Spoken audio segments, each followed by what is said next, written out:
तेबे आज अर्थात अगस्ट 15 तारीख शुक्रवार आजिकार पाणीपाग अपडेट आसी जाइछि। सक्रिय हैला लघुचाप। आज 2 जिले में अति प्रबल वर्षा पई ऑरेंज वार्निंग एवं 14 जिले में प्रबल वर्षा पई येलो वार्निंग जारी करिछि भुवनेश्वर स्थित आंचलिक पाणीपाग विज्ञान केन्द्र। तेबे आज जो 2टी जिला को कमला रंगर अर्थात ऑरेंज वार्निंग जारी करा जाइछि उक्त जिलागुड़िकरे 7 ରୁ 20 सेंटीमीटर पर्यंत प्रबल वर्षा हेबो ता सहित बिजुली घड़घड़ी एवं ता सहित घंटा प्रति 30 ରୁ 40 किलोमीटर बेगरे पवन बहिबो बोली ए 2टी जिला को ऑरेंज वार्निंग जारी करिछि पाणीपाग केन्द्र।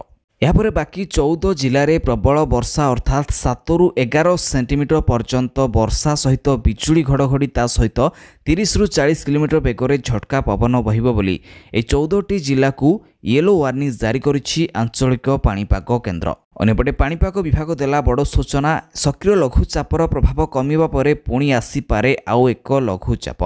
तेबे आज सबू क्यों जिला को क्यों रंगर वार्निंग जारी करा जाइछि क्यों 2टी जिले में अति प्रबल वर्षा पई ऑरेंज वार्निंग एवं क्यों 14टी जिले में प्रबल वर्षा पई येलो वार्निंग जारी करा जाइछि ता सहित सक्रिय लघुचापर प्रभाव राज्य में केते दिन रहिबो अर्थात केते दिन लघुचाप प्रभाव में राज्य में वर्षा जारी रहिबो एने पाणीपाग विभाग तरफरु कौन अपडेट आसी संपूर्ण विवरणी जानिबा निहाती भाव वीडियो को शेष पर्यंत देखंतु।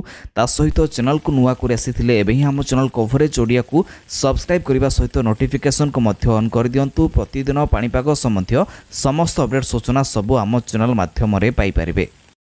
तेबे सक्रिय हैला लघुचाप पश्चिम केन्द्रीय और संलग्न उत्तर पश्चिम बंगोपसागर में सृष्टि होता लघुचाप क्षेत्रटी आज अधिक घनीभूत होबार संभावना रही जार 24 घंटा पर उत्तर आंध्र उपकूल और दक्षिण ओडिशा मध्य देई गति करिबो।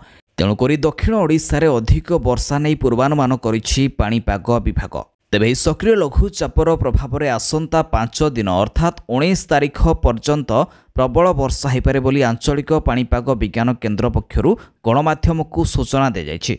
अन्यपटे आउ एक लघुचाप को नहीं मध्य पाणीपाग विभाग पूर्वानुमान करुछि। ए लघुचाप सरिबा परे आसंता 22 और 23 तारीख बेलकु आउ एक लघुचाप सृष्टिर संभावना रहिछि बोली पाणीपाग विभाग पूर्वानुमान करुछि। तेबे वर्तमान जानिबा आज सबू क्यों जिला को क्यों रंगर वार्निंग जारी करा जाइछि। तेबे प्रथमे जानिबा येलो वार्निंग अर्थात 7 ରୁ 11 सेंटीमीटर पर्यंत प्रबल वर्षा पई जो 14टी जिला को येलो वार्निंग जारी करा जाइछि। तेबे उक्त 14टी जिला गुड़िक होछि मालकानगिरी, कोरापुट, नवरंगपुर, कलाहांडी, बलांगीर, सोनपुर, गंजाम, नयागढ़, कटक, जाजपुर, ढेंकानाल, मयूरभंज, केन्दुझर एवं सुंदरगढ़। एबे जो 2टी जिले में अति प्रबल वर्षा अर्थात 7 ରୁ 20 सेंटीमीटर पर्यंत वर्षा पई कमला रंगर अर्थात ऑरेंज वार्निंग जारी करा जाइछि। उक्त 2टी जिला गुड़िक होछि रायगड़ा एवं गजपति।